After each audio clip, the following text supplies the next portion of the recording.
I'm Ethan Hayden, and this is Wave Train. Wave Train is a piece that was originally composed in 1966 by David Behrman. Behrman was, at the time, part of a collective of composers called Sonic Arts Union. His colleagues included Robert Ashley, Gordon Mumma, and Alvin Lucier. All their pieces tended to explore audio perception, often relying on technology, often very DIY, kind of makeshift technology. So when Behrman composed Wave Train in 1966, he intended it as a concert piece that would be performed by 2 to 5 musicians standing over a grand piano. The technology of the piece consisted just of guitar pickups that the performers would hold over the strings of the piano, which would then be connected to a loudspeaker that would be turned loud enough that when the piano strings were allowed to resonate, that would produce auditory feedback, and that feedback would cause the strings to resonate, and then you would get this interplay between the piano strings and the feedback.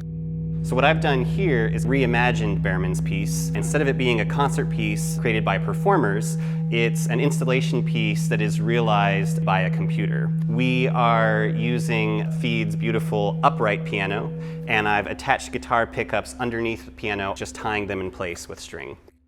We use the computer to quasi-randomly turn these pickups on and off. When the pickup is activated and the pedal is depressed, as it always is by these 2 bricks, the strings will be allowed to resonate. That will generate feedback. The volume and intensity of the feedback will decide which strings resonate. So there's the electronic feedback loop between pickups and loudspeakers, but then also a larger systemic feedback loop between the electronic feedback and then the strings themselves.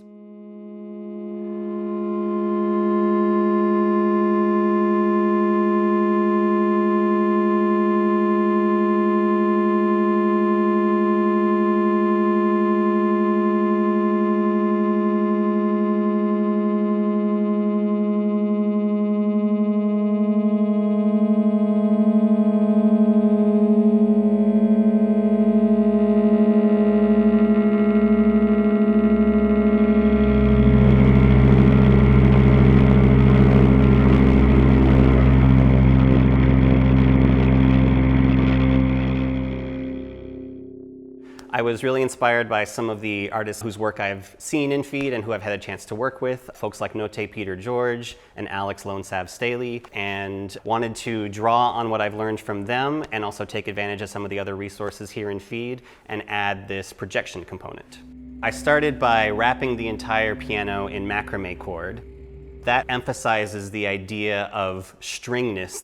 The resonating bodies in a piano are strings. The things that we connect from loudspeaker to pickup is a cable, which is often referred to as a cord. And of course, the pickups are tied in place with strings. So there's lots of stringness to this piece. So the macrame, in addition to just looking pretty cool, it also emphasizes that idea of long, thin bodies which are responsible for all the sound in the piece. But it also creates a nice flat white plane for the projections to be projected on. And so it's got this utilitarian role as well. The projections themselves consist of highly abstracted samples from 1950s, 1960s science film strips that are describing wave mechanics.